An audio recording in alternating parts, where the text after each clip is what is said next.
Welcome back to Behind the Wickets. I'm Lizette, the Silva for Group Editors. We're back in the studio with Albertus to unpack all the action from the local cricket scene. The pool stages of the SWD Cricket's T20 knockout competition have wrapped up, and things are heating up, and we're heading into the quarterfinals. Albertus, welcome back in the studio with me today. Thank you very much. Good morning, Lizette. It's Friday and it's weekend. It's almost summer, and also a very hearty welcome to all our viewers on Behind the Wickets for this Group Editors weekly production.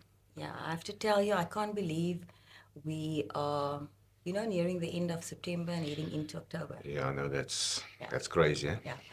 But back to cricket, Albertus, the final round of pool matches were played this past weekend. Some of the standout results that you can share with us? Yeah, there was a very exciting match. Pirates United, the Promotion League club, last week on Saturday, they played Union Stars 2.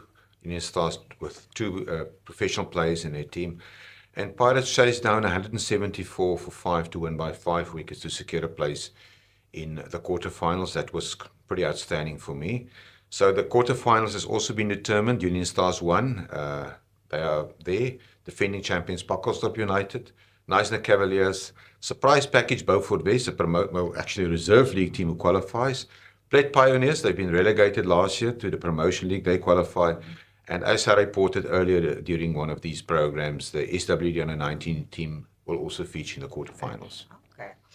And some big individual performance I also saw, I'm sure. Who really did well, with bat and ball? Yeah, let's look at the batters. For Union Stars, Breyten Plaatjie scored 63 against Mossel Bay. For the same team, Grant Eso for Union Stars made 54 against Calitzdorp Young Stars. Then the captain of Knysna Cavaliers, JP Ellis, scored a very good 54 against Kranshoek Cobras. Then for Hartenbos against Kranshoek, there were also two half centuries, Deviko Creer at 62 and Niels van der Linde 54.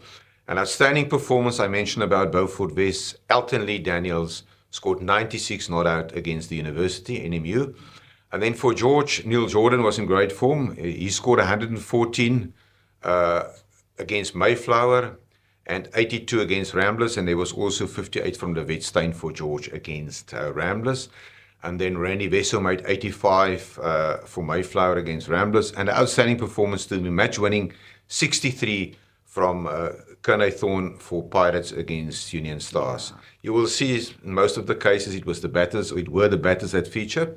Well, I guess T20 is supposed to be a game for batters. For batters, yes, most really. So with the pool stages done and the quarterfinals, it's quarterfinals time. Who's playing who this coming weekend? It's the business end of the competition that starts tomorrow.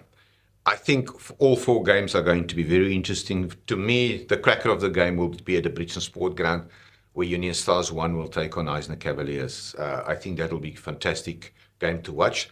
Sussex at De Almeida in Mossel Bay, they will host Pirates United who qualify from the Promotion League club.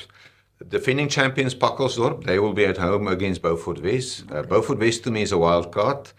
I will admit Pakkelsdorp are the favourites, but Beaufort West, they've got a couple of real calypso cricketers in their team that can turn things around. And it's also great for the competition to have a team from the remote areas of Beaufort West to make it to the quarters. And then the last match, I've mentioned that Plett Pioneers has been relegated this year.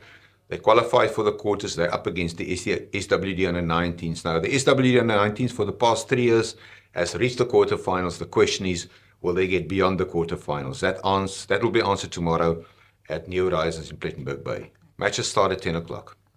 Albertus, can you share with us how important is, to have a home advantage for these teams? No, it is important. Teams are ranked, and obviously in the semi-finals and quarterfinals, they've got home ground advantage. They've got their own supporters and spectators.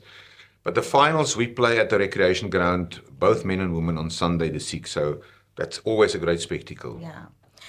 And then the women's T20 competition is also underway. What results came out there? Yeah, there were some excellent individual performances.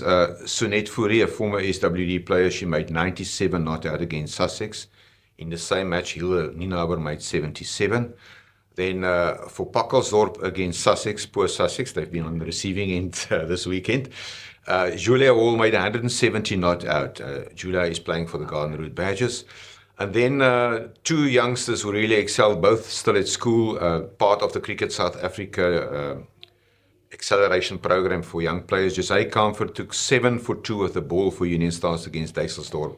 And Mijan Botha scored 151 for George against Plett Pioneers. She's only 14 years old, eh? That is correct. Wonderful, Bright future. wonderful, yeah.